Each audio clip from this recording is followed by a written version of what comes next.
Farmer buys a rooster. As soon as he brings the bird to the farm, it rushes and fucks all 150 hens. The farmer is impressed, thinking about all the eggs the hens would hatch.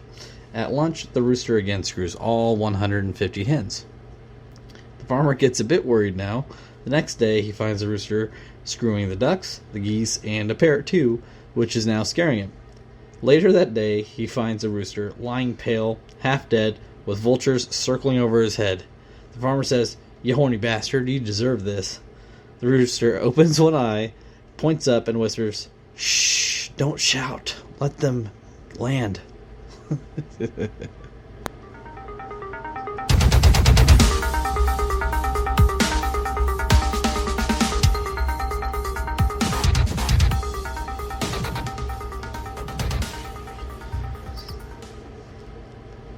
What's happening there, heads?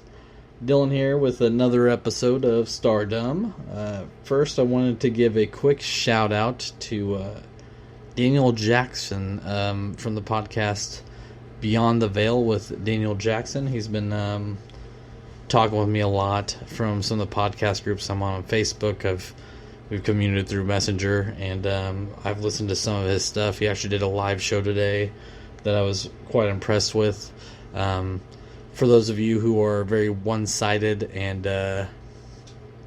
don't necessarily believe that there's anything else out there, well, you should give this guy a listen to. He's pretty real. He's not, he doesn't bring religion into things, but he does like to explain how energies and spirits do exist.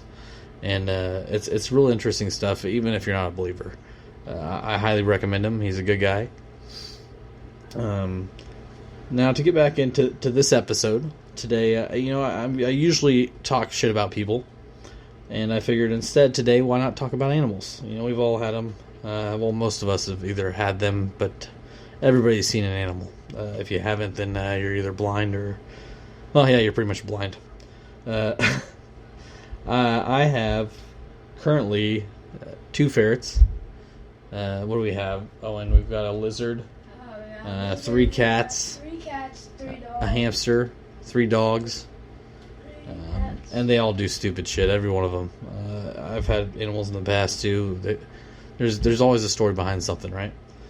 And this first bit here about the hen going around, it's just a joke. I really don't have a lot of relevance as far as any similar stories that I can contribute to that particular one, but there are quite a few in here today that I want to get into that I can relate to.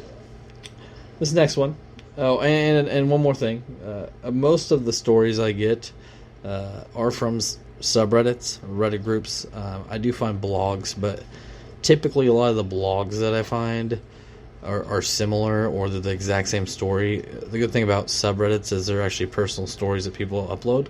So thank you, people of Reddit. Alright, this next one is about a cat. I had a farm cat when I was a teenager that loved to climb up and sit on the roof. Problem was, he had the habit of rolling over for a tummy rub whenever he saw a person.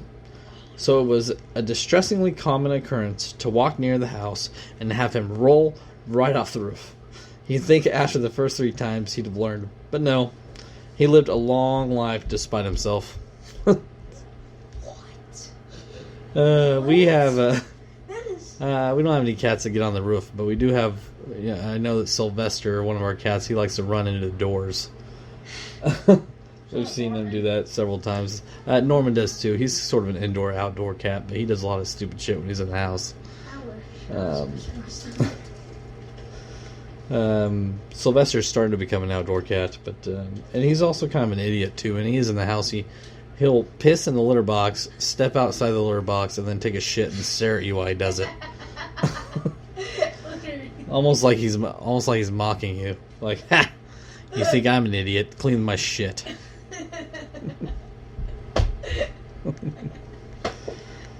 Alright. This next one, I definitely have to give a shout out to this dog's owner. I don't know who they are, But this you'll understand why, because it had to be hell raising this thing. Probably pretty fucking funny, but definitely hell. Aha! Carlisle time. Carlisle is my mentally retarded dog in a very literal sense. He has epilepsy, and after 7 years of seizures, there's not a lot going on in there. He was rescued from an extreme neglect/hoarding case, and he is now a spoiled, completely mindless little gnome of stupid whimsy. He's also on about 45 milligrams of phenobarb for the epilepsy every day, so he's pretty much always high. Here are some Carlisle stories. He once scratched his face with his back leg, yawned, and got his foot caught in his mouth. He needed help getting it out. He once chased a rabbit, cornered it, forgot what he was doing, and then got attacked by the rabbit, which probably felt this was its very last defense. He now fears rabbits. I have a rabbit in the house. He will not go near it. He sometimes gets confused while he's drinking water and urinates in the water bowl.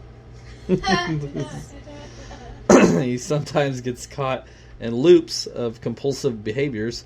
His most common looping behavior is digging. Unless you reorient him, he will sit there and dig with his front legs pretty much for hours. I'm just imagining this dog with his ass and tail sticking out of a hole and him just digging away, just kicking dirt out of the hole. Once he got his collar caught on a knob on the dresser and sat there getting slightly choked until I found him. We had to remove the knobs from the dresser for his safety. He's climbed on the coffee table and shit into a flower pot, presumably because it had soil and he thought he was outside. We can no longer have indoor plants, not even if they're as small as a coffee can, because he shits in them. He gets scared by pictures of dogs on the wall in an exam room at the vet's. We have to request rooms with diagrams. He goes to sleep if you put a blanket over him, like a bird. What? He sometimes tears holes through sheets and then sticks his head through them and just walks around with it like a robe. Every sheet and blanket in the house has at least one Carlisle hole. Oh my god, that's funny. If the other dog leaves the house, he howls until the dog returns.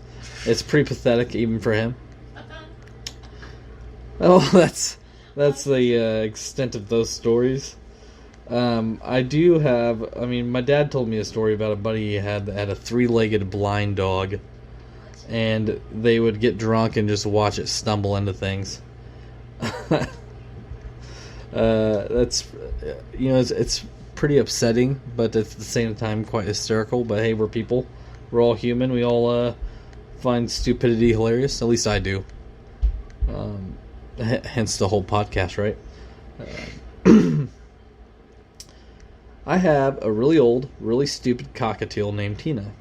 Every Monday when the garbage truck comes, for the noise of it wakes her up. But because the cover is over the cage, she can't see anything, so she starts screaming. It's like she thought, "Oh shit, I've gone blind."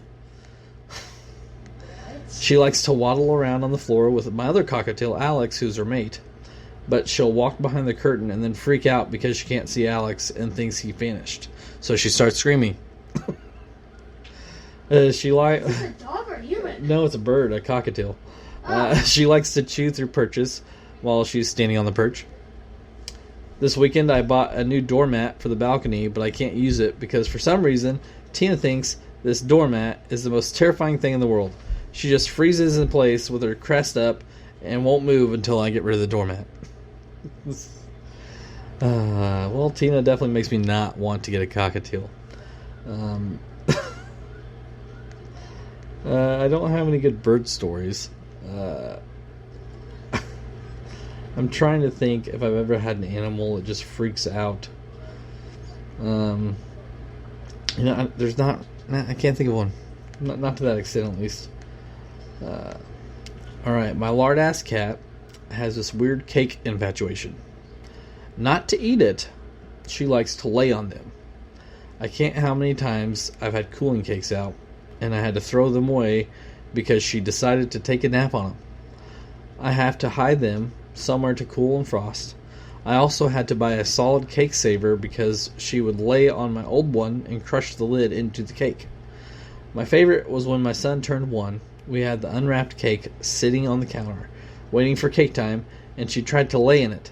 When I came in to get it all, the frosting is pulled off in the center and one pissed off frosting covered cat under my bed. Yeah, she still does it.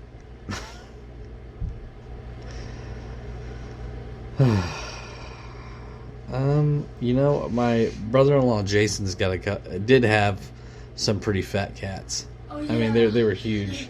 I know. I don't remember their names. Do you remember their names? No. No. Wait, but was it? I don't was know. it Crazy Legs, or did they still have Crazy Legs? No, they have crazy legs. Yeah. They did have weird names, but they had these. He had this cat that was so massive. There was 2 of them, but then when he separated from his ex, he got to keep one. But it was huge. I don't know about the cake thing though. I'm sure they ate cake. I mean, they were pretty obese. Everybody likes cake, right? Those cats. All right, this next one's another bird one, actually. 5 African gray parrots, Billy, Eric, Tyson, Jade, and Elsie, recently had to be separated for encouraging each other to swear at patrons at the Lincolnshire Wildlife Centre in the UK. We are quite used to parrots swearing, but we've never had 5 at the same time, and for some reason these 5 relish it. Steve Nichols, the zoo's chief executive, told the AP, people were mainly entertained by the potty-mouthed parrots. When a parrot tells you to fuck off, it amuses people very highly. It's brought a big smile to a really hard year, he said, but for the sake of children, the zoo decided it was best to put the birds in separate enclosures until they can behave. You know, it would be pretty funny if humans could do that, just go around and tell everybody to fuck off, or, mind their own fucking business, and them just laugh. I mean, I don't know if it'd be annoying or hilarious.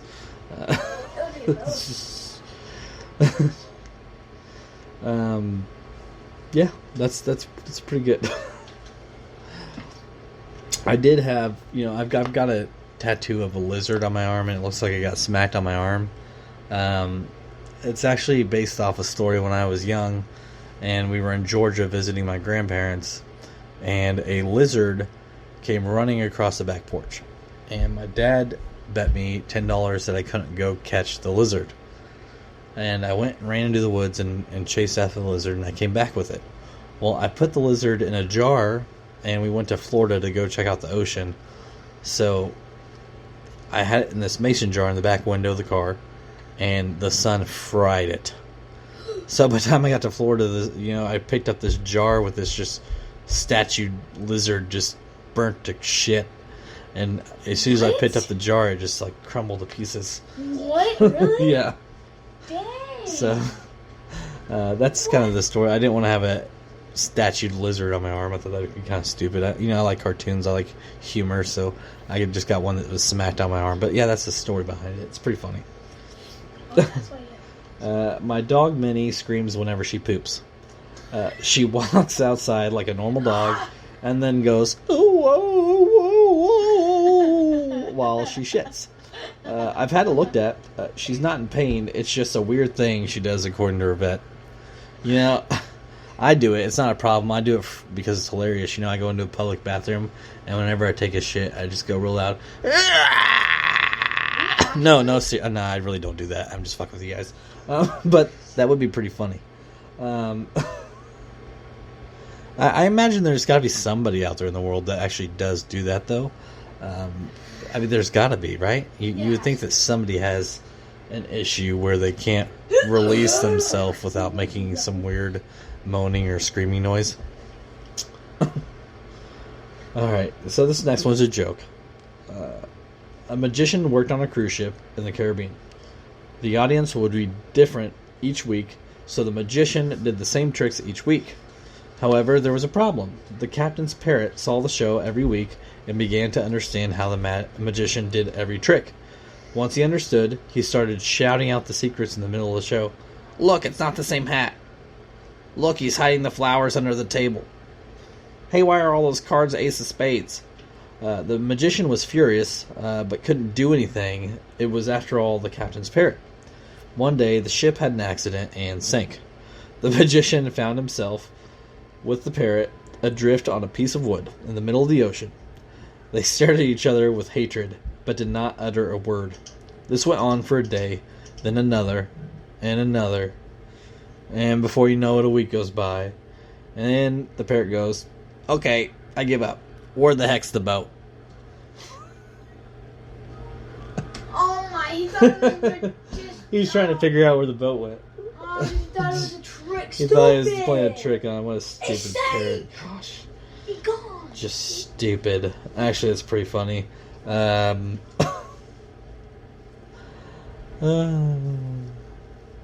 Yeah, I mean, I guess, there's probably some, actually I know there's stories of smart animals.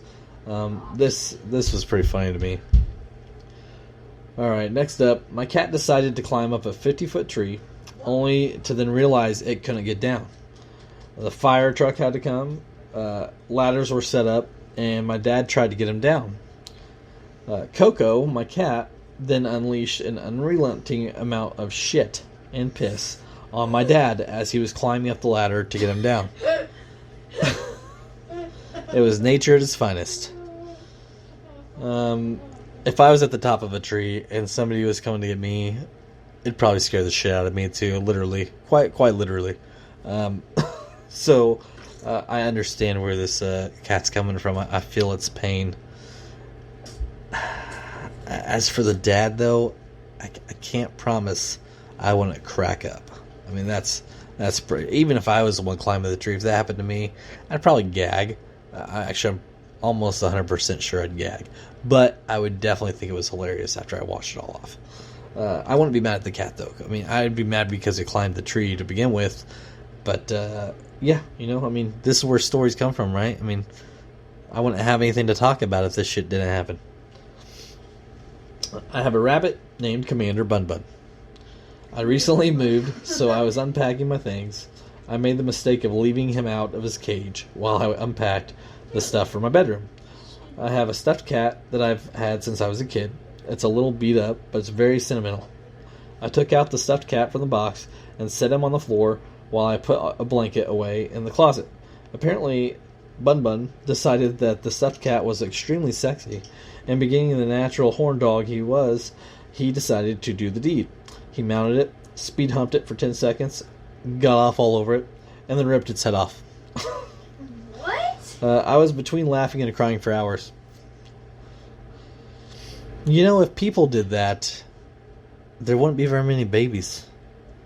Actually, I'm pretty sure humanity as an existence wouldn't exist anymore. I don't think many headless females can produce children. A little morbid, I know, but the idea of it is kind of funny at the same time. I can't imagine just doing my thing and then ripping the person's head off. Yeah, it sounds pretty messed up to me. But hey, who am I to judge this bunny for doing his thing? This is the last story I have, and then we'll just kind of have some wrap-up notes. I have a Maine coon cat, and as such, he's incredibly fluffy. Well, this little giggle of shit figured out that if he rolls around on his back, then gets static electricity buildup, and he can shock me, and he does it all the time. Especially when I'm not giving him attention or feeding him. He's such an asshole. I never would have thought that an animal would figure out that it could shock somebody. That's fucking impressive. I've had many animals, and I've even buried some. I've never cried about the loss of an animal, but I've had a lot of them named Boss, because my dad was a big Bruce Springsteen fan. I buried one that was so old it was chewing through its own legs, literally until it found the bone. Today I find it hilarious, but I mean, he was like 16 years old if I remember right. He was a little thing.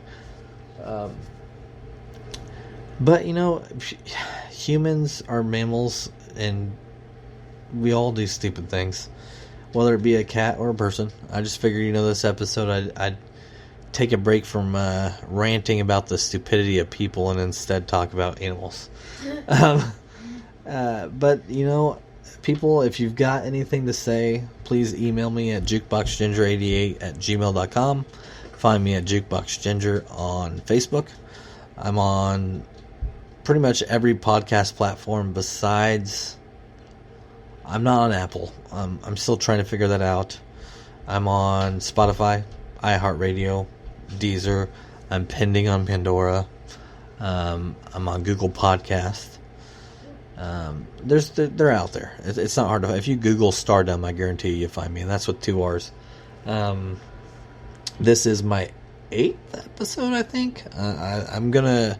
I got my computer that I dug out that's been sitting away for a while. I'm going to set it up and probably just start doing some live podcasts, or even just video recorded podcasts. So expect that in the future. If you haven't checked out my new podcast, Singed Eye Sockets, it is more of a philosophy, psychology, reality-based podcast, more about philosophical things. You got to check it out. If you're interested in that kind of stuff, check it out. It's more of a real life based thing, and things that have happened in life that I can relate to rather than philosophy, history based. Check it out. I did have a guest in this first episode. It was my brother-in-law, Jason. I did say stepbrother in the episode, which was stupid on my part. Like I said, we all do stupid shit. But yeah, check it out. Give me a listen. Again, another shout out to Beyond the Veil with Daniel Jackson. We are becoming pretty good buds. We've known each other for a few days. Mostly talking on Messenger, and I watched him live today, and it's good shit. If you guys are interested in paranormal or even just the spiritual realm, definitely give him a listen. He's very open-minded and very to the point. So, yeah, until next week, everybody. Sorry about the delayed episode, but I'll get back on track. Just bear with me. I had the new podcast roll out. I'm working on marketing and just getting my name out there. So, reach out to me. And if I don't hear from you guys, you'll hear from me in the next few days or a week. Until next time, everybody, have a good night.